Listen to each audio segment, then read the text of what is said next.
जलवायु परिवर्तन किसी एक देश या एक क्षेत्र की समस्या नहीं, बल्कि यह वैश्विक समस्या का रूप ले चुकी है। यही वजह है कि इस समस्या की चुनौतियों से निपटने के लिए वैश्विक स्तर पर भी समाधान खोजे जा रहे हैं। जलवायु परिवर्तन से धरती का बढ़ता तापमान गंभीर चिंता का विषय बना हुआ है। इसके समाधान के तौर पर सोलर जियो इंजीनियरिंग तकनीक को अपनाया गया।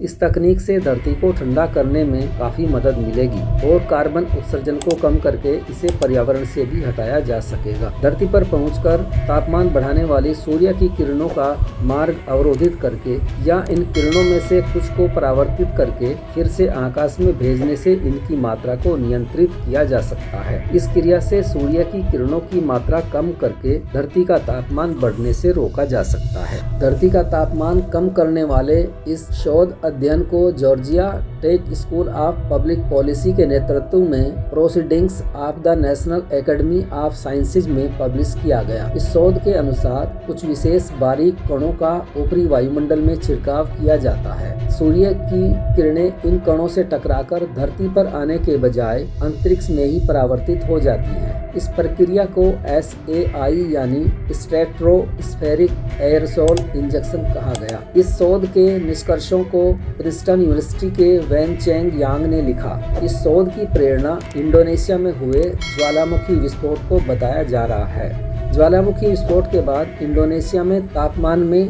कमी आ गई थी। इसका कारण ज्वालामुखी विस्फोट के बाद हुए उत्सर्जन से उच्च वायुमंडल में सूक्ष्म कणों की एक धुंधली परत बन गई थी, जिसने सूर्य की किरणों को कम मात्रा में धरती तक पहुंचने दिया। इसी कारण धरती के तापमान में कमी आ गई थी। धरती के तापमान का मृत्यु दर पर प्रभाव जानने के लिए कंप्यूटर मॉडल का प्रयोग किया गया। इससे जानकारी मिली कि धरती का 1 डिग्री सेल्सियस तापमान कम हो जाने से हर साल लगभग 4 लाख जिंदगियों को बचाया जा सकता है।